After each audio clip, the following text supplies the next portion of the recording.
Hello and welcome to Video Game Hangover. I'm Randy Dickinson and I'm in Harrisburg, Pennsylvania. Hey, I'm DJ Ross. I'm in Mountain View, California. Each week on Video Game Hangover, we talk about the games that have been keeping us up at night. This week we're playing Good Job, Autobahn Police Simulator, The Last of Us, and Death Stranding. Oh. And Good Job and Autobahn Police Simulator, that's two different games. Those two different games? Okay. It's not Good Job, Autobahn Police Simulator. Good job, Autobahn Police Simulator. Yeah. Good job, Death Stranding. That's funny. Man, I have just been playing a ridiculous amount of video games lately. Oh, have you? I find myself with a lot of free time on my hands, DJ. I Weird. don't know about you and everybody else in the free world, but yeah, I'm a little idle these days, and it's nice to have just a giant stack of video games to curl up with during the day. Well, I know you're probably sick of hearing about it. Everybody is very sick of hearing about this, I think. But there's, I think it's on everybody's minds, this thing that has kind of gripped our country. Sure. Not even our country. It's the entire world at this point. Right, yeah. And I realize we don't get to claim exclusivity on that, yeah. No. But like I said, I feel like it's kind of a drag. Nobody likes talking about it. But I feel like we kind of have to this week. Yeah.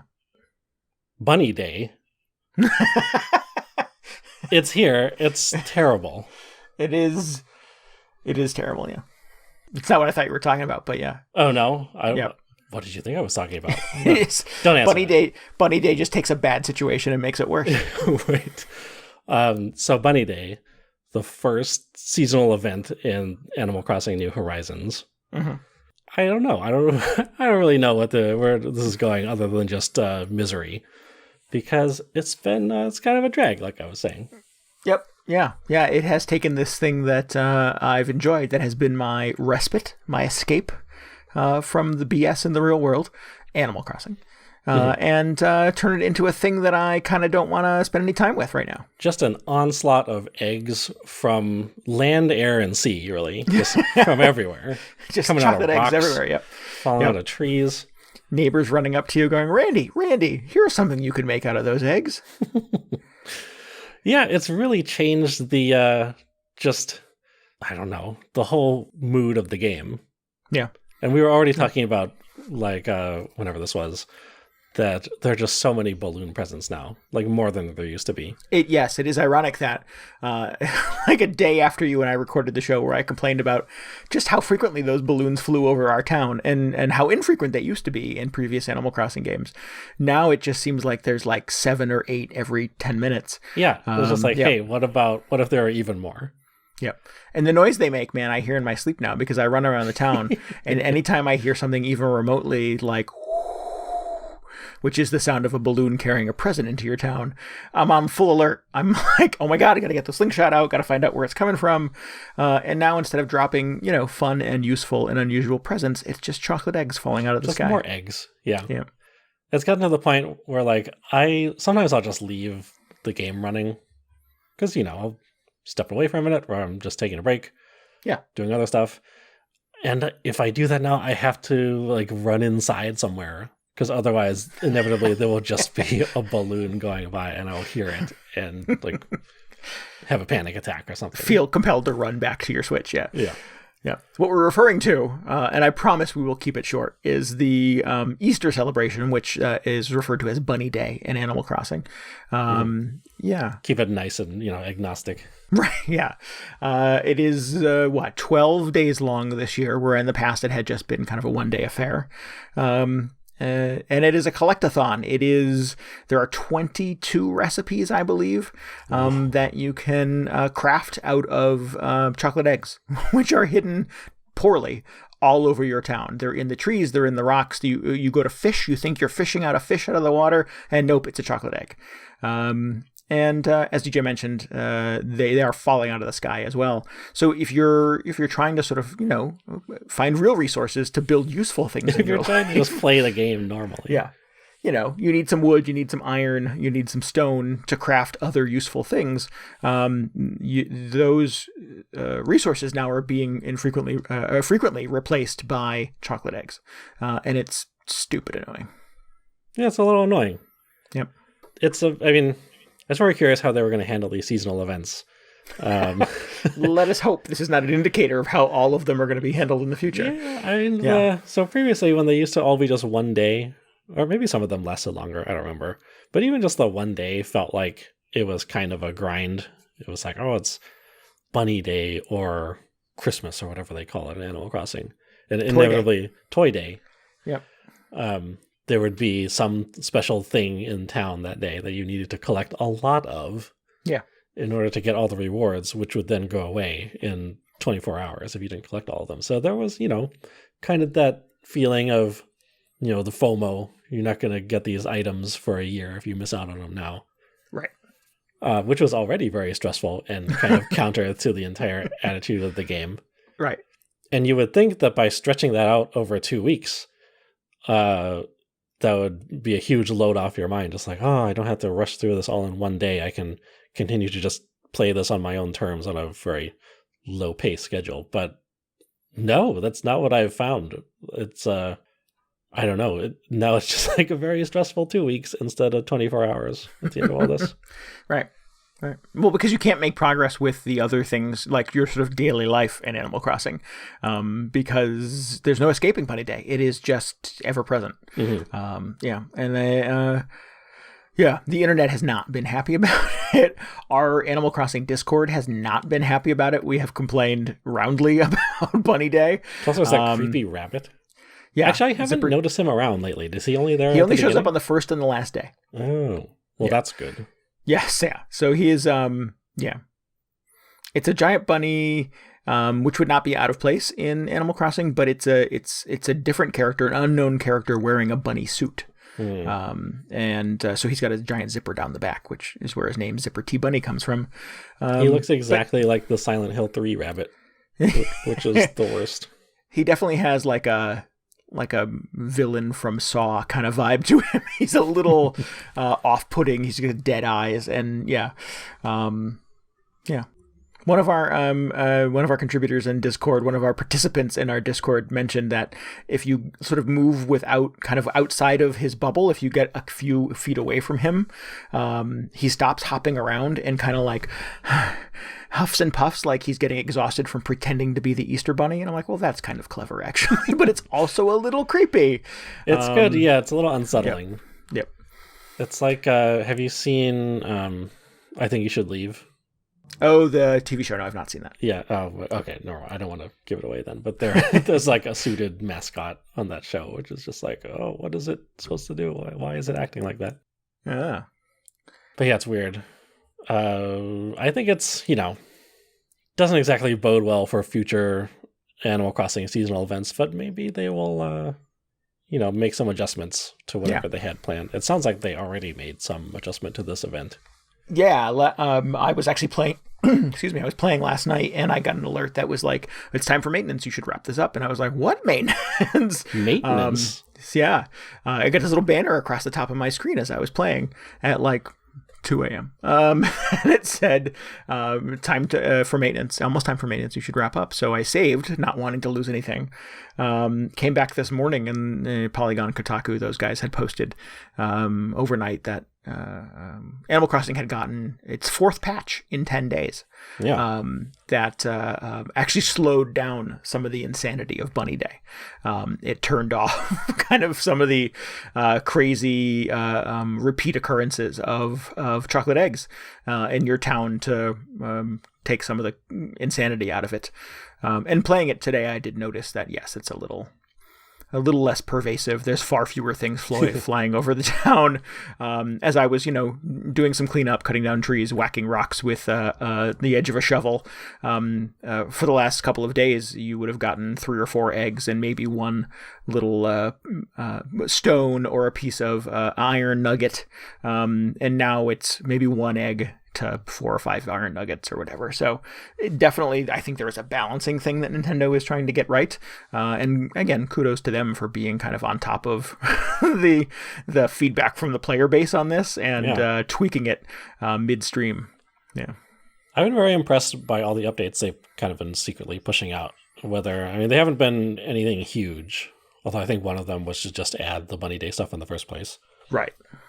But, I've seen a lot of people reacting to it, and somebody, I forget who, said that the fact that they are able to make these very rapid and frequent updates is a sign that, they have kind of set themselves up, or they are prepared anyway, to be able to update the game on a similar pace. Like they do have, it's a sign that they have future updates planned.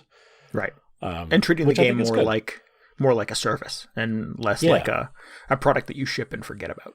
Yeah, exactly. And, with that in mind, that makes me more optimistic about how they would deliver future updates to this. The quality of the game, or the quality of the event, not so much, but the fact that they're reacting to it very quickly is kind of heartening. Yeah. I was very excited, I think this morning, to wake up and go to my little town square and notice the little yellow bird on top of the bulletin board, which in town means that there's some new message that's been posted on the bulletin board. Oh, I didn't know that's what that means. Oh. And what does the owl mean? Same thing, I think. Oh. It's just that maybe you haven't read the note until night. Oh, interesting. Yeah, that makes sense. Yeah, but so that there's a one-day event coming up this weekend. That there's going to be a little one-day thing. A one-day thing? Now we're back to how it was that before. Is not related to bunnies at all. Okay, well, I'll have to. Don't tell me what it is. I have to go. No, I won't. That's why I suddenly got kind of mum about it. But yeah, I was like, oh, that feels like old timey Animal Crossing. Yeah. It's not the bug off, is it? I say nothing. Okay, all right. Oh, you like the bug off? I like the bug off. I mean, I like a couple bug offs. Yeah, I don't know if I participate. Like I stopped participating in the bug off. After it seems like Flick sort of randomly shows up to buy bugs from you now. Oh yeah. But yeah, so I mean, there might be. I mean, it might be that there's too much going on, and this was my sort of sly complaint last week. Is now we have the Bunny Day thing happening simultaneously to the Cherry Blossom Festival, which is also happening in town, which is a collectathon as well, which runs almost the entire duration of the Bunny Day event. And then on Saturday there will be this additional one-day thing, so you will have 3 events happening simultaneously in your town, and I think it just has the potential to be a bit of a cluster. I'm sweating it a little bit. I've got so many dailies now. I got my Animal Crossing stuff, which I was like, I'll be honest, I was barely keeping up with it. I don't know if I hit every single rock every day now. Oh, no. I've got my Final Fantasy dailies. I've got a check-in on Dragalia Lost every day because it's like the 1.5 year anniversary going on right now. There's a bunch of other gacha games that just came out that I want to try, but that's a lot. It's a lot to keep on top of. Good thing I'm unemployed. Yeah. I don't want to say that too loudly. Yeah, well, silver linings. Temporarily. Furloughed, we'll call it. Yeah. Yeah. Not, I mean, I'm sure it's not an unfamiliar situation to a lot of people right now. Yeah, no doubt. Absolutely. More time to enjoy chocolate eggs. It's good. Yeah, absolutely. And building assorted things out of them in my town. I have not built a single thing out of eggs yet because they are all hideous. Yeah. I built the little egg cap because that's fun, but man, I don't want any of this furniture in my house. No, I don't. I don't either. Like a serial killer. Yeah. So the penultimate objective here, I guess ultimate objective here, not penultimate, is that on Bunny Day, on the 12th, you will present all of these things that you've crafted to Zipper T Bunny, and he will give you one additional thing, like a limited edition. You have to make them, I believe. Yeah. No. Yeah. You might want to Google that in case I'm wrong, but it was my understanding that you would have to craft all of these 22 items, and Zipper would then give you an extra thing, a special thing, a bonus thing, if you could show him that you've done all of them. Oh, you're killing me. Yeah, so it's probably one more hideous thing that you don't want. It's another thing I'm going to throw in the garbage. But just in the interest of kind of keeping up with the challenge, I've been crafting them as I get the recipes for them. And no, I'm not displaying any of them. They're just taking up space in my inventory until the 12th, and I can then dump them all at the shop and try to make a few bucks off of them. The eggs don't even sell for very much. That's the other, just adding more insult to injury. Yep. I've got all these eggs, worthless. It's going to be weeks of me wandering around the town finding villagers going, do you want this? Look at this thing I have for you. Here is a lovely dress I've crafted from chocolate eggs. Well, Animal Crossing seasonal events off to uneven start. A dubious start, yes, absolutely. But, it's been less than a month. We'll Sure. do it sometime. Yeah. What have you been playing that is not Animal Crossing, DJ? This is dumb. I play this game called, I don't know, what's the title of this game? Autobahn Police Simulator. Mm-hmm. This was brought to my attention last week because it was free on Steam. I have not played a lot of games that are in this kind of simulator genre. You know the one I'm talking about. They're always on Steam. They've always got the big tall silver font. And they're always Farming Simulator? What was that? Farming Simulator? Tractor Simulator, yeah. And I feel like they're not all made by the same developer. There's not somebody just cranking out simulator after simulator. But I feel like they kind of all shoot, or most of them anyway, they try to be more or less just like a fairly straightforward actual attempt to simulate whatever it's advertising. Mm-hmm. And then occasionally you see stuff like Surgeon Simulator, which is totally just a slapstick humor game. But, like Farming Simulator and, I don't know, like Microsoft Flight Simulator, I guess.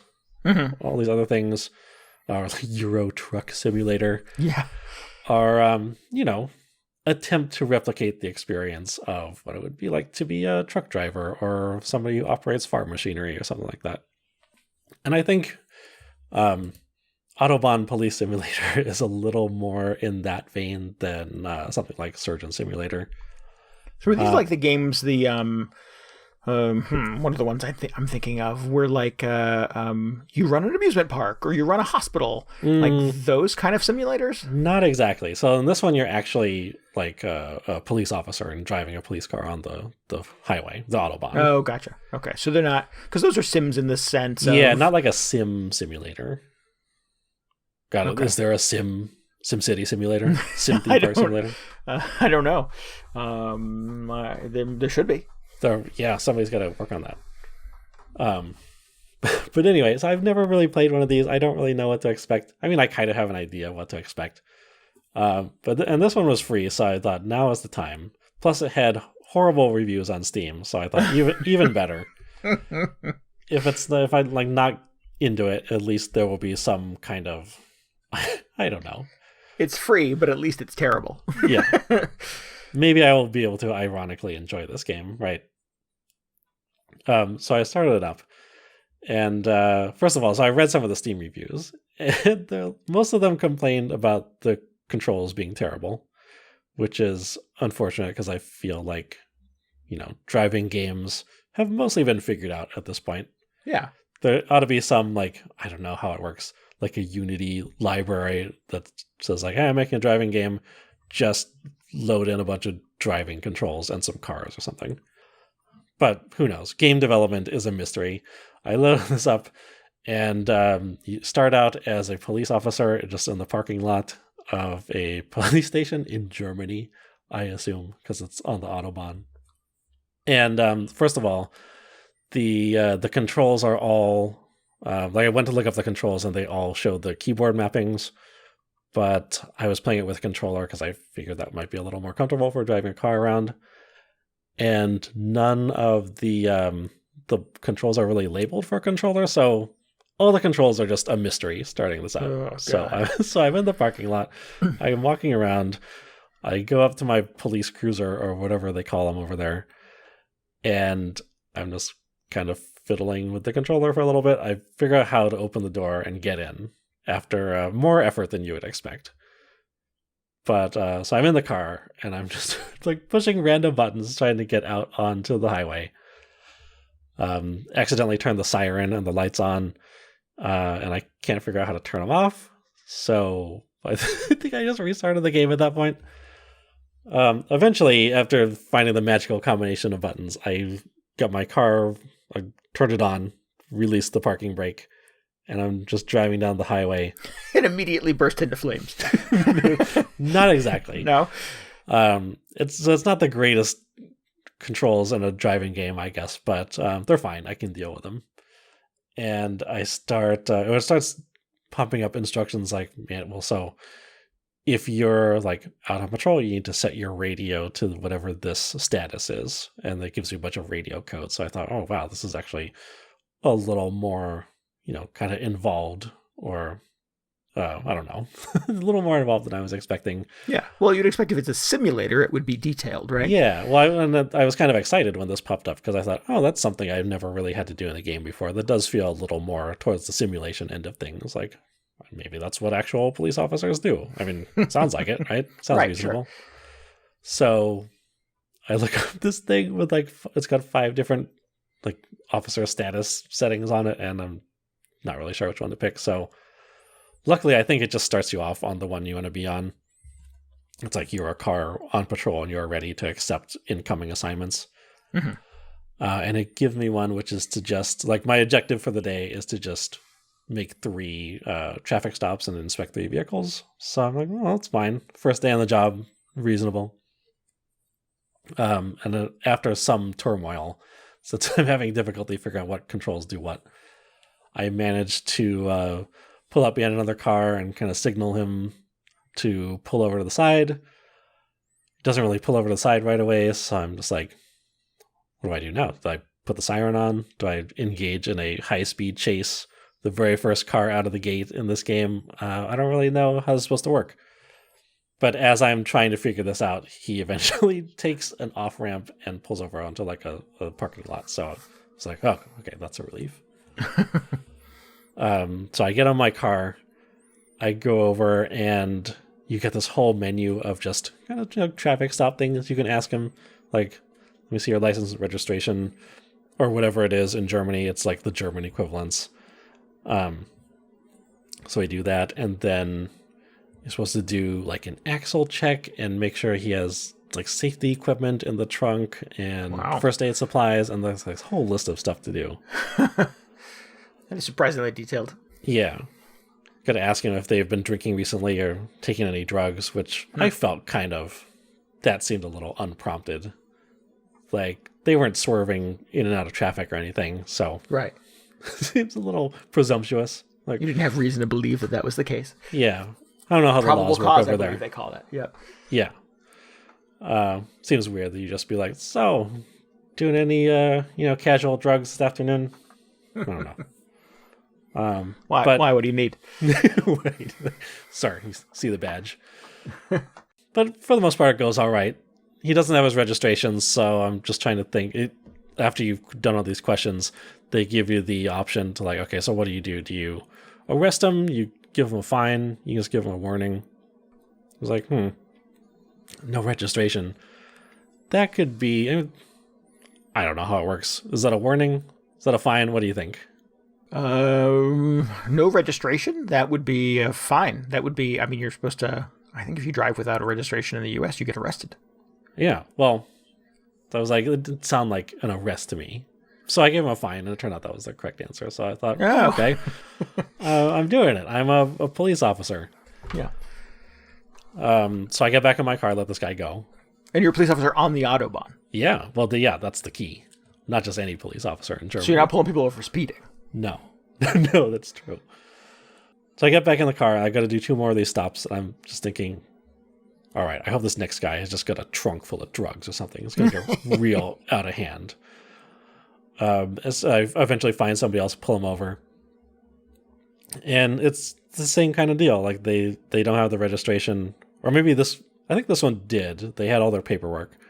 But they were missing, their first aid kit wasn't up to date. It was, expired or something. So give them another fine for that and send them on their way. I get to the 3rd vehicle, pull them over, no registration. First aid kit checks out, so I just, all right, another fine for you, send them off. And I'm just thinking, man, nothing really happened. I just pulled over 3 cars and they were totally fine. Missing the registration, pretty benign. Mm-hmm. And I was just thinking, maybe that's it. On an average day in Germany, I don't think they're busting people left and right for cars full of drugs or drunk driving or anything. They're probably just doing boring old traffic stops. Kind of mundane things, yeah. Yeah. Yeah. That's one of the things that sort of comes up in like police procedurals every now and then is, you think being a cop is exciting and high-speed chases. That's the entire plot of Hot Fuzz, right? Is that, life is not constantly off the chain. It's a lot of paperwork. Yeah. So now I don't know what's up with this game. Is that the point?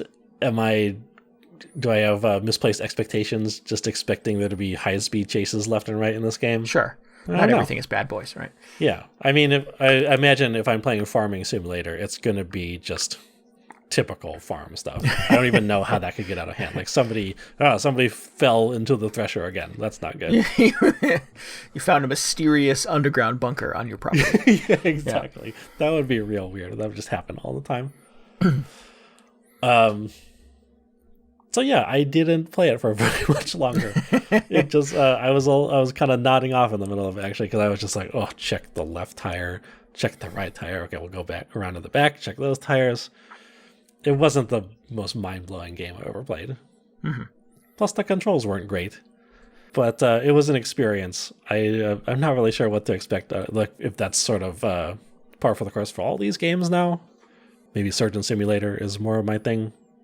Goat Simulator. A little more high stakes. Yeah. I don't know. It was interesting. It was a nice afternoon diversion last week. Yeah. Also, I don't know if this is just how things work in Germany. I couldn't figure out how to make a U-turn on the Autobahn.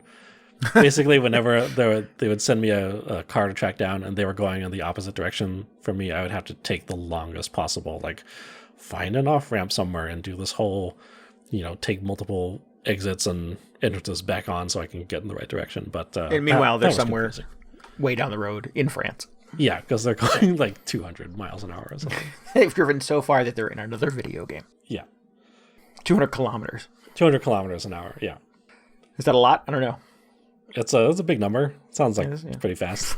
Yeah, I don't know. I don't necessarily always want like simulation in a video game. I think I'm there's enough real life in real life. I think I want fantasy and escapism. I'm not sure I know who these simulation games are for. And I think it's interesting on the level, like, when I played PC Building Simulator or whatever it was a couple of weeks ago, that, you get some insight into what it would be like to, work as a PC repair person. So I got the same amount of, like, I don't know, this kind of the same experience and novelty out of playing this. Although, if they're really going to go for it, I would kind of want them to just go even further than this game did, like beyond the radio codes, beyond the monotonous traffic stops. I don't know what else that would be. I don't know if I'm just setting this up for the game to be even more tedious and repetitive to me. Not to disparage any of the fine police officers working out there in Germany. Yeah. But I don't know if they, it was like when we played the Mortician game, that I felt like that was very thorough. And that almost had an educational angle to it, which I thought was really fascinating. What was that game called? It was like a Mortician story, Mortician's Tale, something story. Like that. Yeah, Mortician Simulator 2019. Yeah. Okay, I guess maybe that answers my question. Then, who is this for? If you have some kind of interest in, as I thought about it, as I sort of said that stupid thing, my stepdad is like an aeronautics nerd, is like really into military airplanes and military vehicles in general, and any kind of airplane. Anytime I fly anywhere, he's like, "What kind of flight are you going on?" And I never know the answer to those questions, but he likes the flight simulator video games. He plays those on his PC because he likes the minutia of that. He likes the intricacy of that. Do you know which one he plays? I don't. I have no idea. They've got kind of an old machine, so I suspect it's not a modern iteration of a flight simulator game. But he likes the getting into the particulars. Yeah, I've always been very curious about those. Like whenever I see Microsoft Flight Simulator, I just think, wow, if you could actually kind of learn how to fly a plane from this, that's cool. Yeah. But then I see it like all those switches, and that's very intimidating. The good ones, they use these things to like teach people how to fly a plane, how to land a plane, how to fly a space shuttle, etc. So on some level, these have a practical real world application. Mm-hmm. Yeah, I would like something like that, but then just dumb down enough so I can get some value of it. Like I don't need to actually know. I don't need to learn how to fly a plane and be able to do that once I walk away from it. But right. I don't know. Some of these games I feel like I would just be sitting in the cockpit and pushing stuff and never actually get off the runway. Yeah, you need a stop somewhere between stealing a cop car in GTA and playing Autobahn Police Simulator. Yeah.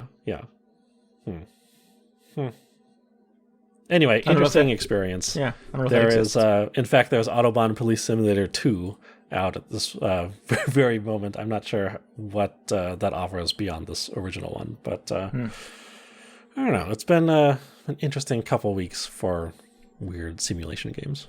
Yeah. It's weird that they would choose to set this on the Autobahn. Are these generally European developers, or is this one a European developer? Do you know? I feel like it must have been. Yeah. I should probably look that up. But I also thought that would be kind of an interesting angle because you're not just in the middle of some city. Like I feel like if there was a police game before this, it would probably be in a city. Yeah. Yeah. As it turns out, the major impact on the game is that it's impossible to make a U-turn. I think it would be a very different game if it was like Los Angeles Police Simulator or, Harrisburg, Pennsylvania Police Simulator. Oh, what would that be like? I can only think of smart ass things in my brain, so I don't know. Yeah. Anyway, it's kind of piqued my interest. I might I feel like I should check out some of these other simulation games because I find myself with a lot of free time lately. So who knows? Who knows what'll be next? Cool. So I have been playing this fun little game that was revealed at the Nintendo Indie Direct a week and a half ago. Ooh. At this point, called Good Job. Good job. Good job! Exclamation point. It is a fun little... It's kind of a puzzle game, in a sense. You have a little diorama of kind of an office setting. It is a high-rise, and each floor has kind of a different theme. It's a different department. So, like, the first floor is just your check-in, your lobby, and stuff like that. Second floor is accounts payable and some other offices. Third floor is shipping and receiving, and you have large containers and a giant crane and stuff like that. And you are the son of the president of the company, and you are trying to sort of rise through the ranks and move your way floor to floor to floor to the top of this empire. And you get a series of objectives, a series of missions on each floor for you to do to sort of like prove your worth. And you do them at all costs. Okay. There are no rules because you're the child of the son of the owner of the company. Oh, right. So there's just no consequences. Right. So you can do whatever you want. You can break whatever you want. You can catch whatever you want on fire. And no one bats an eye because you're protected, essentially. A little nepotism. I was going to say Nepotism Simulator 2020. Right, exactly. Nepotism Simulator 2020. So you get, so for example, the second floor is, there's a large presentation in the conference room and their projector isn't working. And hey, Randy, there's a projector in this office, like across the building that you have to get to, get that projector, bring it to us so that we can have the presentation. And your pathway there is, there's doors that are blocked. There's a power door that has a sensor over it and the sensor's powered off. And you have to figure out a way to get power to the sensor so the doors will open when you come through with the projector. There's a gaggle of employees standing in the hallway in front of the water cooler, and you have to get them out of the way. So all of these are little kind of pinch points between you and moving the projector. So you can choose to kind of go about those things the right way, by plugging in the sensor on the door, by encouraging your coworkers to take a seat. And the way that you do that is just find an office chair and push them into it, and then wheel that office chair out of the way. Oh, yeah. And like I said, they don't bat an eye. Right.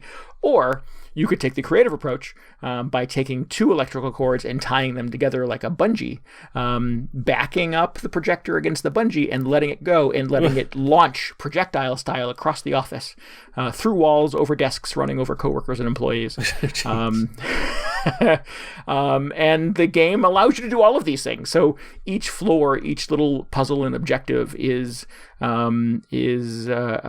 you a bunch of different ways that you can choose to solve these little complications, these little pinch points in the course of a day. And they're fun. And like I said, there's no consequence for doing it poorly. In fact, it's much more exciting to do it poorly than it is to do it the right way. You take a little modest hit in your score, your rank at the end of the level, if you do a lot of destruction. But not so much that it dissuades me from wanting to just destroy everything. So, you get up to the third floor, and it is the room full of containers, and you have to sort the containers by color and stuff like that by using this giant crane mounted into the ceiling, and that just opens up just a ton of options for you to destroy everything. Or you could, again, want to approach it from a respectable and mature perspective, and do it the right way and not cause any damage and go for the high score that way. So different ending cool. If you play like the Paragon route as opposed to just destroying chaotic evil. I don't know. I'm not sure. I have not gotten to the end yet. I'm still working my way. Each floor has 2 or 3 offices in it. Each floor, if you get through all of the offices and get a rank of a certain level higher, there's an additional floor or an additional room that will open up with another puzzle in it that's super hard. Each floor, in addition, also has a number of objectives. So as you complete one, it'll give you another. So, and they're all presented sort of as a diorama. So it is this little kind of isometric view of a floor plan of an office building or a warehouse. And all of your coworkers are done as the little guy on the men's room sign, the little basically the walk guy from a walk sign on the street. The only way that you can sort of figure out who your character is he puts on, in the beginning, he puts on a little orange safety vest and a hat. And then throughout the course of the game, you get additional vests and hats that you can put on, and they're all kind of goofy. There's like a Thor hat that has the little wings on it. There's a Viking helmet. So the only way that you can sort of pick out which little black icon is the player character is because he's got the goofy hat on. Nice. Yeah, so it's cute, it's clever, it's smart. Some of these objectives are really kind of mind-bending, where you're trying to figure out sort of like, well, if I route power from this door to this door, well, I can go through there, but then I'm faced with a wall that I can't get through, and there's a giant, expensive piece of corporate art on the other side of the wall, so I can't just break down the wall and go through it. Well, or can I? Yeah. Is it to the point where, it sounds like it's very challenging to do everything the correct way, but how difficult is it if you just decide you're going to wreck everything and do things as quickly as possible? There is still a challenge in that, which I appreciate, because it's not just a matter of sort of going, well, I'll just destroy everything. It's not just you give up and then just decide to lay waste to the whole floor. No, you're not sort of marching office to office with a mech just knocking over walls. You still have to sort of figure out the logistics of how do I, well, at least as far as that sort of giant projector goes, how do I projectile launch that out of the room that it's in into the room I want to get it in. That's cool. So the solution that I came up with was, like I said, tying those electrical cords together, but maybe there's other ways. And I feel like this is the kind of thing that if I got to sort of like the penthouse, I would want to definitely go back to the beginning and see if there were alternate routes or easier ways or smarter ways or different things that I wasn't even aware of. There's a thing I have found that when if there's a soda machine that has a little out of order sign on it, if you plug it in to one of the electrical outlets, it launches cans of soda out of it. And I'm like, well, yeah, that clearly should be unplugged. Someone's going to get hurt. And coworkers sort of run for cover as cans of soda like projectile launch out of it. And I'm like, that has to be a thing. There's got to be a way I can use that. Chekhov's soda machine. I don't know what I can use it for, but there's got to be a way to use that soda machine launching bullets of soda out of it to be able to solve some of these objectives. So yeah, a lot of it is you kind of walking from thing to thing, finding out, like, if I push the hold button, can I carry it? Can I move it? If I plug it into the wall, what does it do? If I unplug it, what does it do? So you're just kind of basically using these pretty rudimentary controls to explore your environment to see how you can exploit the way that these things kind of all work together, these little systems that are in place to be able to solve some of these challenges. That's terrific. Yeah, I really like it's a good that time. like when there's just something absurd like that in a puzzle game that just becomes like a tool for you later on. So later you're trying to solve some puzzle and you're thinking, oh, if only I had an out of order soda machine. That's what I need here. That would solve all of my problems. Yeah. Yeah. It feels a little bit like, and I talk about this on the show every now and then as I play puzzle games, it feels a little bit like kind of the best moments of Portal. Because Portal to me, always Portal 2 specifically, feels like kind of like the gold standard for like, I don't know, I have a crazy idea. Let's experiment and see if that does it. You know what I mean? And Portal is really, really good at giving you a set of tools, and, you know, mechanics and momentum and physics that work really well in the way that you would sort of expect them to. And just allowing you to kind of play with those to kind of, not necessarily break them, but just sort of like push them to see if you can achieve a thing. And Good Job has a little bit of that going for it too. As you move around more, as you learn more. In the most recent level, I just figured out how to drive a forklift. And I'm like, no, this opens up all that sounds kinds. dangerous. Yeah, I know. There's all kinds of possibilities here. In an office building? Well, like I said, each floor has a different kind of theme to it. So one of them is a warehouse, and there's a forklift there, of course. Yeah.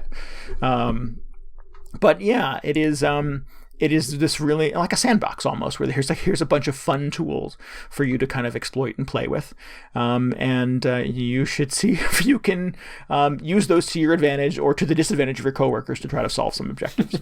And again, I feel like some of the kind of the most fun moments in Portal were figuring out like, oh, holy shit, I didn't realize I could do that. Let's do that. That's got to be the solution. Yeah.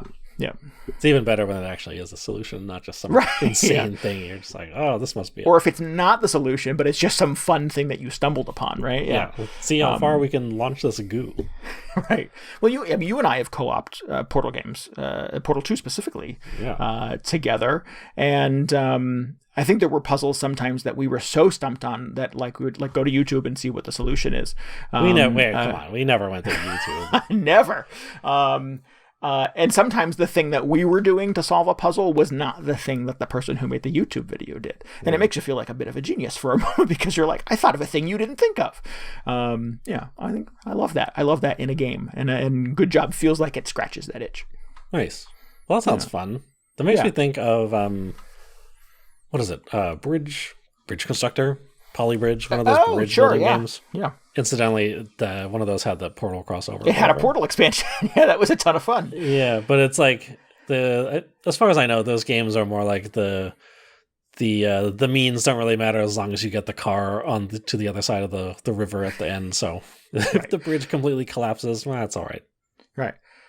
And the fun part of that is using kind of, like I said, using the mechanics, using the physics in the game to kind of build this rickety ass structure. And then you hit a button and cars drive across it and you watch the bridge sway and chunks start to fall off and you're like, please get across. Oh man, did you ever play The Incredible Machine, any of those games? I don't think I ever played that, no. Oh, what happened to those games? Takes me back. It was the same kind of, like, you'd basically be building Rube Goldberg machines, trying to do one thing, but there are a lot of cases where it was just like, this cannot possibly be the solution, but it's kind of working, so I'm going to go with it, see if I can get it all the way. There has not been one since 2011. I'm surprised it's that recent, actually. I got to look that up. I'm going to check it out. Yeah. I've heard of this series, and I'm looking at screenshots of it now, and it looks like, exactly like you said, like Mousetrap, where you're just trying to build these ridiculous... Yeah. Oh, man, you should... If there was like... I mean, I'm sure it must be only on, like, PC, and there's no console release, especially if it's not since 2011, but I think you dig those. Oh, cool. Let's see if I can dig them up somewhere. There's got to be... Maybe there's a mobile version. Who knows? myabandonware.com. You can play the 1993 version of The Incredible Machine online for free. Oh, man. Do it. All right, I might have to look into that. Spent a lot of my childhood feeding. There was like a little miniature guy in those games. He would just walk right into an alligator's mouth. It was great. Excellent. But yeah, this is new. This published by Nintendo actually popped up on the eShop during the Nintendo Direct. They were like, "Good job, it's available now," and I love it when they do that in a Direct because that's a good time. Yeah. And I was like, well, I got a lot going on gaming wise right now, but I want to give a shout out to N. Wilson from our Discord, who was like, "Oh, it's so good, you should totally play it." And I watched a few videos and read a couple of reviews, and they all seemed to agree with that sentiment. So I gave it a shot and started playing it right away, and I'm happy I did. It's a nice, fun little alternative to. Kind of the low stakes, placid nature of Animal Crossing. Yeah, it's good. It scratches a different itch. Nice. Yeah, all right. Well, would recommend. Good job, N. Wilson. Good job. Yeah, and I don't have a job to go to right now, so it's nice to get up every day and play Good Job and pretend I have a job. Yeah, fills that hole a little bit. Sure, I clock in, put in a solid 8 hours. Try not to kill any of my coworkers. Man, I have no idea what you did at your job all day. Now I'm a little concerned. Well, that's cool. And slightly disturbing. But no, what a fun little pleasant surprise. I'm glad I gave this a shot. Yeah. Well, now I'm interested. Why are you playing The Last of Us? What's going on there? I don't know that I have necessarily. Wait, what happened to Days Gone? Uninstalled. Wow, that's rough. Could not fit The Last of Us and Days Gone on my hard drive at the same time, and I was going through the list of games that are currently installed on my hard drive, and the one that felt the least essential to me was Days Gone. So it went. I'm not going to play that game anymore. It's probably not a surprise to anybody who heard last week's episode, but no, I can't say I'm too shocked. Yep. If anyone would like a cheap copy of Days Gone, no. Anyway, so yeah, The Last of Us. I enjoyed The Last of Us when it first came out. I like a Naughty Dog game in general, and I've played this game before. Played it on the PS3 when it first came out. Never played kind of the ported version to the PS4. And it was I thought you had. I figured that was a safe assumption. Played it on release when it first came out. When it first came out, it was a PS3 game, so didn't make the leap to PS4 with it. But it was a PlayStation Plus freebie game not too long ago, and you know how you do. You sort of like add to my library, and as The Last of Us was imminent, it was coming out. It was supposed to be coming out in May. Last of Us Part 2. Last of Us Part 2, correct, the sequel. I've been kind of feeling like, geez, I really want to... It's been a while. It's been... I forget how many years, 5 or 6 years, I think, since I played The Last of Us. I would like to play it again. I don't know if I necessarily remember everything that happened. I don't think I quite remember exactly what the ending was. You don't remember the ending? Oh, how could you forget? I remember elements of the ending. I don't know if I have a specifically... Like, I saw a character show up in the trailer for Last of Us 2, and I was like, I thought that person died. Oh. So I've been avoiding media for that game. I don't even know if I'm going to play it, but I just don't want to. At this point, I haven't decided whether I want to spoil it for myself or not. Yeah. So I've been thinking I should find time to play Last of Us, the original Last of Us, again, before the sequel comes out. You play it through grounded mode or whatever? Yeah, I play it on... Is that all difficulty, or was that the... That's the one where you, like, don't get bullets or something. I don't know. Oh, God, no. I'm playing it on baby mode. Okay, that's good. Yeah. Cause I just want to go through it. I'm here for the story more than anything. Yeah. Yeah, and... you suffered through it once. This time, Yeah, on normal, presumably. Yeah. And I'm not up for that headache again. Yeah, and then I think that has been kind of the biggest... takeaway from playing The Last of Us again is that, man, fighting the clickers, which is this game's version of, excuse me, of the zombies that you're up against, is not fun. No, they're horrible. Yeah, it's terrible. I mean, you can't even really fight them because when they show up, it's like it turns into a stealth game almost. Right. I mean, it does turn into a stealth game. It is exactly that, yeah. You're trying to craft weapons and find things that you can use to beat them in the head with, and hopefully do as many kind of stealth takedowns as humanly possible. So refresh my memory. Are there normal zombies in this, or are they all clickers? They're all sort of variations on clickers. Okay. There's you can't even make any noise around them, right? No. There's ones that can't see anymore. So you have to be super quiet around them, but there are ones that like are like freshly turned who still have their sight. So even they can't see you. So you have to sort of figure out what kind of clicker you're trying to avoid, and whether or not you have to stick to the shadows or if you can be seen but just not heard. Okay. I got to remember how it worked. It's a pain in the ass. And they're generally, once you're detected, they swarm, and it's kind of a one-shot kill generally. Yeah. So, I'll swing my 2x4 or my baseball bat trying to take a couple of them down with me, but for the most part, you're going to get overwhelmed. It's going to cut to a grisly cinematic of somebody chewing out your neck. Mm-hmm. And you're going to start over. Presumably a couple minutes back from where you died. Which actually, I remember the death scenes being especially grisly, but they did employ kind of an admirable amount of restraint, where like they really cut the camera away as quickly as possible, just so you got just kind of a hint of what was happening, and it let your imagination do the rest, which I thought was pretty effective. Yeah, I'd agree with that. I just say that because it seems like The Last of Us 2 is not going for the subtlety anymore. No, everything they've shown from Last of Us 2 is just sort of like cranking the gross, grisly, up to just bone-crunching levels. Yeah. The apocalypse is horrific, so it should be appropriately terrifying and hard to look at. But, I don't know, a little restraint is nice. Mm-hmm. Yeah, I mean, it's such an atypical thing for a video game because you kind of expect to just see everything like dead center in the camera. Right. But they made some very kind of unusual choices with The Last of Us 1. Yeah, and Last of Us 2 looks more like it comes from kind of the Mortal Kombat camp. A little more of what you expect. Yeah, but that game's not out yet. I can't review that game, obviously. I'm just sort of basing that on the few trailers that I've seen.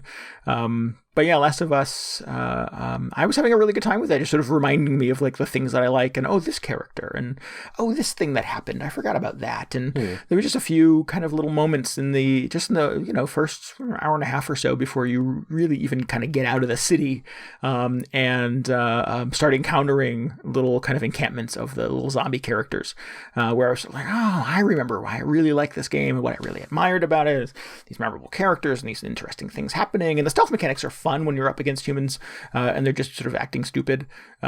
You can generally kind of pick them off in ways that are satisfying. Mm-hmm. And then you get to your first encounter with a room full of zombies, and it's just not fun. It's really stressful. It's super stressful, yeah. You have a little light meter, a little sound meter. You're trying to watch all of these little mechanics. You're trying to craft on the fly. So you're, in addition to, trying to take them out, you're running on very few resources and trying to look for items you can use to kind of make a shiv so you can stab them in the neck and go for the one-shot kill. Otherwise, it's this protracted thing where you're trying to choke out the zombies and they're struggling and screaming while other zombies are running towards the sound. It is... It is a very stressful encounter anytime there's some of those bad guys on the screen. So even on easy mode, they don't just load you out with ammo or something like that? It's been so long since I've played it. I don't have a functioning comparison. I very quickly run out of bullets. Yeah. It always seems like I have kind of maybe, a handful of bullets to get through an encounter with some human enemies who are shooting back at me. But shooting the zombies is never a good idea because it's so noisy. Yeah. I remember I probably played this on normal when it first came out. But I think I did as well, yeah. Yeah, it definitely wasn't a shooter in any sense. No. It was it was even stingier than, say, Resident Evil or Silent Hill with the ammunition. So it was really like shooting your gun was an absolute last resort. But, I would kind of expect if you put it on easy, they toss you a few more bullets or, an extra shiv every once in a while. A belt of bullets around your neck. Not quite to the point where you're Rambo or anything, but, maybe closer to like the original Resident Evil 1 or 2, something like that. No. I don't know. I don't feel like it. No, I feel like they're still pretty scarce. Yeah. Just an infinite bag of bricks. I just remember that meme from the original Last of Us. Like, what is the best weapon in Last of Us, and why is it the brick? Yeah, no, it's really good. They're good. They're everywhere. They're basically kind of a one-shot kill. If you pick up a brick and smash somebody in the head with it, they're not getting up. Well, see, there you go. Bricks everywhere. That must be what easy mode is doing for you. Maybe that's it. It's just pieces of masonry all over the place. Yeah. Right. Yeah. So yeah, it is a nice reminder of what I liked about The Last of Us and why I should be probably continue to be optimistic about the sequel. But also a friendly reminder of, oh yeah, this part sucked. And there's a lot of it in this game, so there's probably even more of it in the sequel. Yeah. As most of these things go, as The Walking Dead has gone, as Night of the Living Dead always went, the humans are always much more worse than the zombies. And so, of course, you do encounter some pretty horrific human characters. And again, Naughty Dog handles that stuff really well, and there's some really good writing and some really good kind of, hand-wringing villainy in The Last of Us. But yeah, everything seems to slow down to a crawl, and just stress the shit out of me when the clickers show up. Yeah, I remember, just being extraordinarily stressed out playing this, whether it's because of the humans or there's so many stealth elements that I was not expecting. I almost expected it to be more like an Uncharted game, but with different characters, and it is absolutely not that. But yeah, just when I played this, I just progressed through every area probably as slowly as possible. Yeah. And it was kind of miserable for a lot of it, but I guess that was sort of the goal. I thought the resource rationing and the stealth were extremely good, as miserable as it made me, but it was very effective, and it was a really kind of intense gameplay experience. Yeah, I like stealth. I like stealth in video games. I've talked about that on the show before. After The Last of Us, if I get the timing right on this, I believe Uncharted 3 and then ultimately Uncharted 4 came out. And those Uncharted games started taking stealth elements, it seemed like, from Last of Us. They played identically. And deploying them in Uncharted games to kind of mix it up. Because prior to that, there had not been much stealth, if any, in those games. They're pretty much just cover shooters. So I like that. I thought it was cool that it kind of infected the Uncharted universe a little bit in that way. And The Last of Us does that stuff really well. But, like any stealth encounter where you're trying to sort of, find the optimal route to take everybody down and escape without running out of resources, it is stressful. Mm-hmm. Yeah. And as somebody who's trying to sort of consume this to just sort of, in a lot of ways, kind of remind me about what happened in The Last of Us, it's kind of messing with my momentum a little bit, I think. Maybe is there an even easier setting you can knock it down to? There's just I think mode. The easier setting is me just watching it on YouTube. Oh, okay, that's pretty easy. Yeah. What I do want to recommend, and this was actually kind of part of what sort of led me to maybe wanting to replay Last of Us again, is Troy Baker and Nolan North voice actors Nolan North is the voice of Nathan Drake. Troy Baker is the voice of Joel in Last of Us. Nolan North is also in The Last of Us as one of the villains, and he's great in it. Yeah, absolutely. But they have been replaying The Last of Us and streaming it.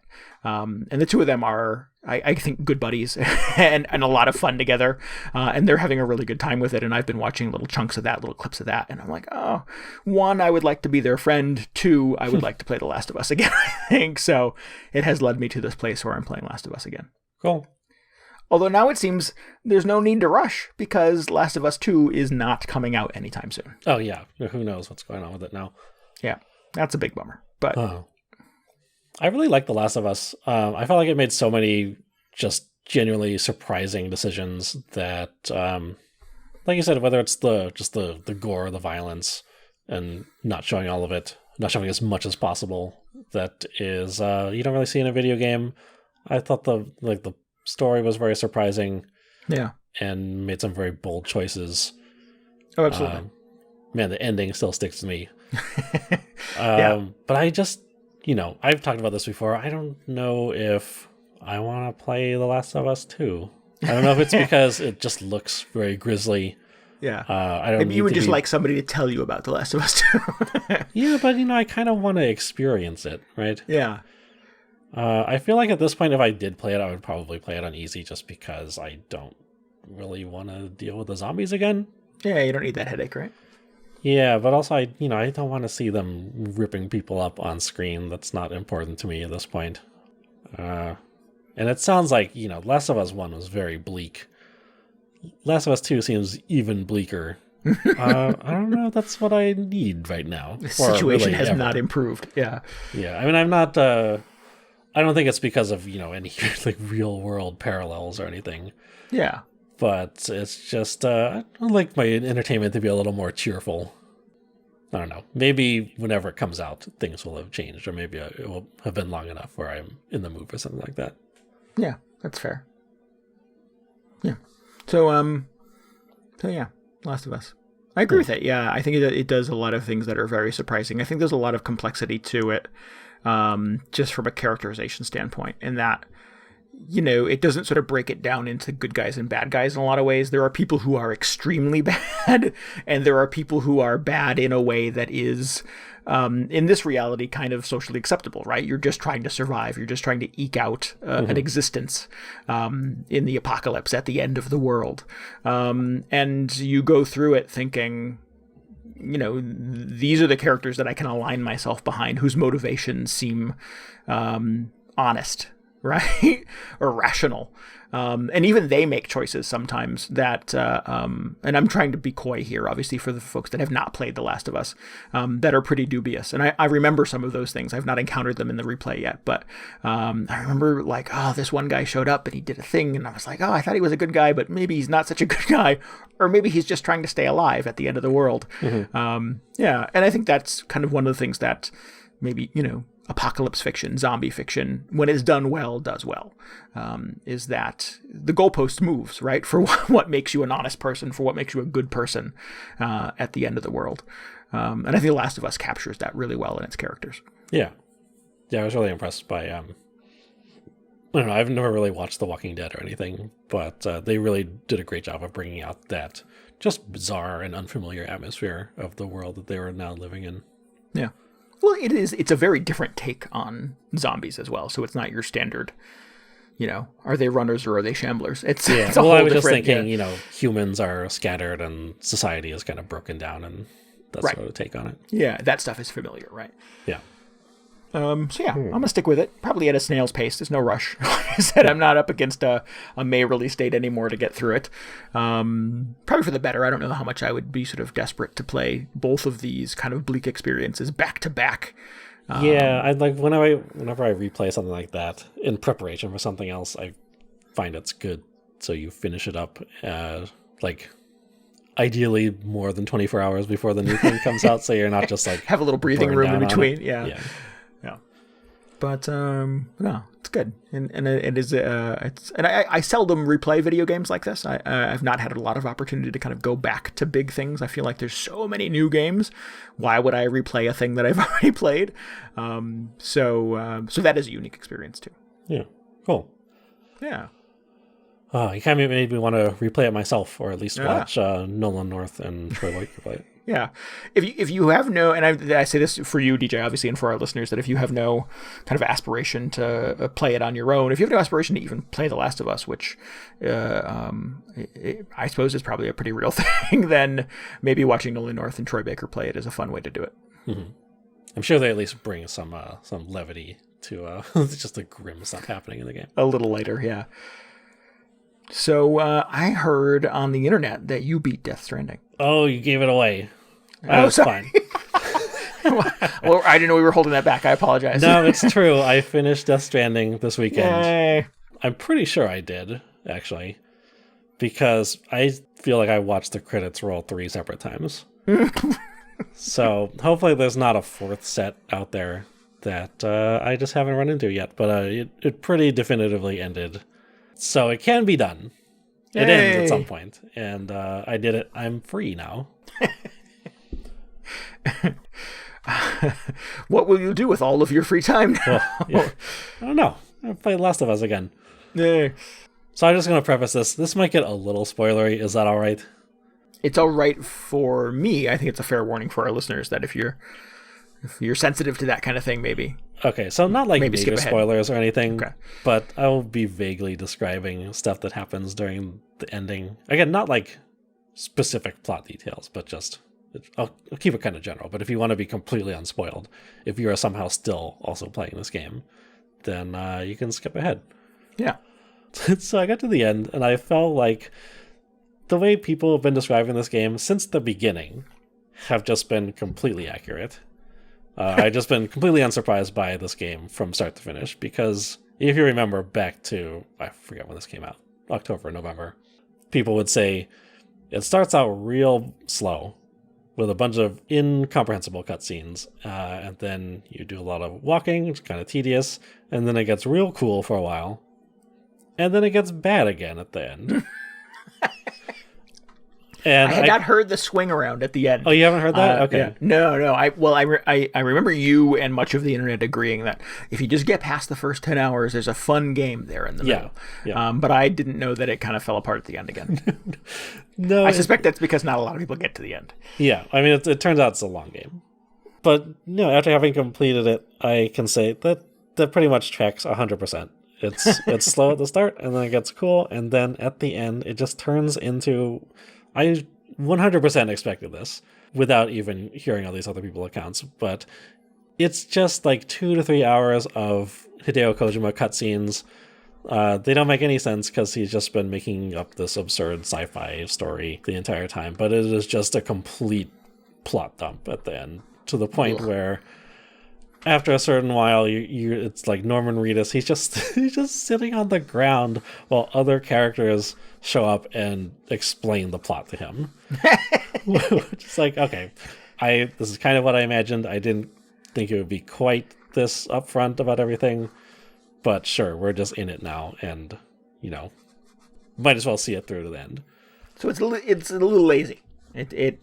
It rather than sort of like, showing you an answer, it tells you kind of the ending. Yeah, it's not the greatest storytelling in the world. I probably not even, upper 50th percentile. But again, completely unexpected. No, completely expected. Yeah. Right. I saw this coming from minute one of this game. And correct me if I'm wrong, I've never played a Kojima game through to the end. That's kind of his house style, though, right? I mean, he generally dumps a ton of shit on the player and then tries to extract themselves from it by the end. In ways that are... But I mean, that's definitely become more of a pattern in the more recent games. And by more recent, I mean like Metal Gear Solid 4 and on. Mm-hmm. It definitely happened in the earlier games. Actually, okay, so maybe I should revise that to just say that it's happened in all of his games. But Metal Gear Solid 4 was the one where it just got really out of control, where I think the ending of that game was an hour and a half or something. Oh, boy. Yeah, and like, I feel like a lot of games, maybe they get or a lot of media could get plot heavy towards the end, because, you want to wrap everything up. Right. Ideally, maybe you space it out throughout the story. That seems like a good idea. Yeah. But I don't know. Like, I wouldn't. My first instinct, if a game or a movie did this, would be like, I don't think I'd fault them for it necessarily, unless it was just an extra 1 to 2 hours of explanation tacked on to the end. Like, where was all this before? Yeah. See, I hate. That always, and it grows up like a red flag for me. It is one of those things that just in any piece of media makes me nutty. It's and I've talked about it on the show before, the explainy guy. Mm-hmm. Like you go through a thing and there's a lot of weirdness and presumably the characters that you're sort of like supposed to identify with are trying to solve whatever situation they're in. And then inevitably another character shows up and says, here's what's going on. And as a writer, I think it's lazy to need that character to sort of extract your players, your readers, whatever from it. Mm-hmm. I feel like good storytellers should give mechanics, should give scenarios that allow you to sort of extract yourself from that to achieve understanding organically or through storytelling or character building. Yeah, that's good. Rather than having somebody show up and go, here, let me tell you what's going on, guys. And I feel like it's not even necessarily just a fault of the writing. Like they accidentally ended up at this point where, oh, there's nothing left to do. It doesn't make any sense. We need to have somebody come in and just lay it all out. It was almost like it is designed that way from the start. Because if you remember in the initial cutscenes, all the characters are so just like oblique in the way they describe things and kind of allude to stuff, but don't tell you what it is. And you just think, well, I can't wait till he actually tells me what that is. There's a lot of acronyms and proper nouns with no context for understanding what they are. Yeah. Yeah. So I feel like they were just, writing the rest of the game with the explanation that like, oh, at some point we're just going to copy paste from my script and so somebody will literally read all my design notes or whatever. At the 37th hour, we'll explain it. Yeah. Yeah. I wish it was at the 37th hour. But yeah, so I mean, that was so completely expected. Not good, but unsurprising. Completely unsurprising. Man. But you stuck with it. I stuck with it. Well, so I really liked the middle of the game. I really liked all the infrastructure stuff. The combat was okay. I didn't like the boss stuff. I mean, so I liked all the core of the game is making deliveries and kind of rebuilding the infrastructure in this world to connect the United States back together again. Which, as absurd as it sounds, if you just tell people like, this is a game about being a delivery man, essentially, it is actually super fascinating. I thought it was great. But then there's like all the stealth gameplay and the boss battles, and it kind of made me think, especially after hearing you talk about Days Gone last week, that he just dumped a bunch of video gamey stuff in there because it has to look like a video game or has to That's check how you out make these a video game game. boxes. Yeah, exactly. Yeah. And there's all this the plot is totally absurd. We talked about the ghosts and these thermonuclear explosions when people die now, and the rain that speeds up time for people. Mm-hmm. There's just so many different weird plot elements going on also that also felt kind of overdone or overloaded a little bit. And that was like the bulk of what didn't make sense to me, or what I was waiting for them to explain to me at the end. And I just thought it was such a shame because towards the end of the game, they start getting into themes around, you're carrying this baby around the whole game. Right. just go with it. It makes sense. But they start to focus more around like the history of this baby and the relationships between it and some of the other characters. And I found myself thinking like, this is so much more interesting, or I see so much more potential here for them to tell a cool story than there is with just these stupid ghosts that pop up. I don't really care about the weird sci-fi aspects of that, but the whole game was about like these interpersonal connections. I feel like they really could have had something, but they spend the entire game talking about ghosts and beaches and the Death Stranding, and that is, he's pretty much just making up imaginary rules as he goes along. Right. Ugh. So I feel like that was a huge missed opportunity. Yeah. And again, just something they just shoved into the game. There's just too much going on in this game for large portions of it to really stand out.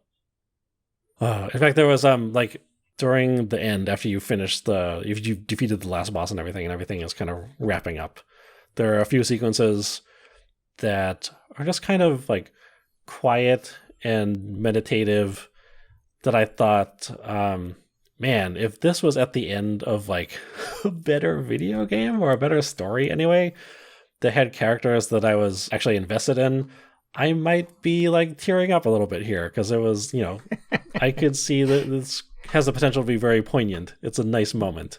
Mm-hmm. But instead it was like, it came after I had just listened to people talk about, all this mumbo jumbo for the last 2 hours.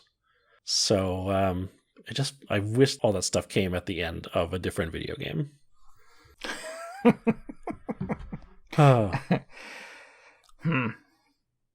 Well, congratulations on surviving to the end of this thing, and I'm sorry it didn't go where you wanted it to.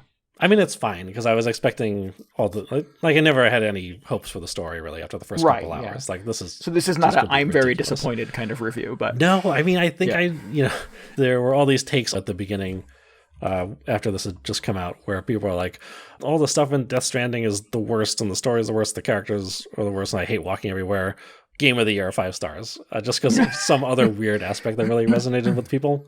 Mm-hmm. So I still really like the core of the game. I still think I would recommend it to people with just the warning that, don't pay attention to the story at all because it's kind of irrelevant or ridiculous. And here's the other thing. So after you finish it, it just drops you off in kind of an epilogue chapter, which kind of puts you before the final in-game sequence begins, and you're free to just go and finish making all those deliveries that you have left on your list. And I thought, well, that's really all I want, is just to be able to play this game and not have to deal with the story stuff. Right. Which is good. Well, good. And then you're sort of scrubbed back to a point where you thought the game was good. Yeah. I don't know how much I'm going to keep playing it because I went back and started doing some deliveries and then there were still ghosts around, which I should have expected. And I thought, well, I don't know how much I need to deal with this anymore. The love is gone. Yeah. Oh, I forgot to mention. So just after one boss battle where it just went on forever and then I died and got sent all the way back to the beginning of it, I just said, screw it. I'm going to put it on very easy mode, which is the mode that Kojima kind of promoted before this came out as being good for people who don't play video games at all. So you can just experience the story. Mm-hmm. And it was great. Let me tell you, that was such a good decision. The bosses just became pushovers. All the mule kind of terrorist guys wandering around became significantly easier to deal with. It was good. It just removed a lot of the friction from getting through the last few hours of the game. Yeah. And I highly recommend it because it just makes all the unpleasant stuff less unpleasant. Less unpleasant. Not pleasant, but less unpleasant. No, I mean, I really wish there was just a mode where you could turn the ghosts off because doing all the hiking and everything and figuring out the best places to place a ladder or a zip line is enough of a challenge to me. I get enough enjoyment out of that without having to, suddenly there are ghosts around and it's a stealth game, which is just not very well done. But as close as you can get is very easy mode. So if you don't mind sacrificing your hardcore gamer pride or whatever, I highly recommend it. It's a very strong endorsement. And there's a pretty cool game in the center of this somewhere if you just ignore all the unpleasantries around the outside. Well, excellent. What will you do with all of the time that you've reclaimed from your life? I don't know. I'm trying to figure out what comes next. At one point, I was going to try giving Grand Theft Auto 5 another shot, but I don't know if I'm at that point. Well, so, I mean, I wasn't going to... I mean, I guess I would end up playing the campaign, but I'm really interested in the free roam mode. Just GTA Online or whatever it is. Mm-hmm. Which is kind of just, it tracks along with, Death Stranding and even Dragon Quest Builders 2, where the main campaign just feels like such a slog. But I can tell there's a cool game in there in the middle of it. I just don't want to go through, all the shortcomings of the campaign to get to play it. Right. So that's still on the table. Well, excellent. Man, that's a PS3 game that I did not continue playing when the PS4 came out. No. It's always on sale though, so yeah, I think I actually have it at this point. So they just got to get you into that multiplayer and start spending money on stuff. No, I'm I hope I don't have to spend money on anything. I hope it's not terrible. If it is, I'm out $20 or whatever. But man, I used to play so much Grand Theft Auto just in free roam mode. It was the best. I just want to have that again. I want to crash my car into things. Excellent. All right. Well, let's wrap this thing up. If you need any more video game hangover in your brain, you should always follow us on Twitter at twitter.com/VGHangover or head to our blog at VGHangover.com. Also, you should get into the Discord. Just search for Video Game Hangover and we will be there for you. Yeah. Game nights. Are game nights happening? They're kind of happening. Kinda. Yeah, we got some folks together last week in the Discord to play a little Cards Against Humanity, and we're working on maybe some other stuff. I'm working on some other stuff and bouncing those ideas off of DJ and the Discord as they come to me. Yeah. So who knows what I'm working on? I don't know, yeah. But yeah, we definitely want to do some stuff to get the community together to help us bond and have a little social connection and, kill a little free time because we all have a lot of it right now. Yeah. If nothing concrete pops up, we can always just commiserate over Bunny Day. We can. Our mutual hatred of Bunny Day. All right, cool. We'll be back next week. Until then, this is Randy Dickinson. This is DJ Ross. Thanks for listening to Video Game Hangover. Goodbye. Good night. See ya.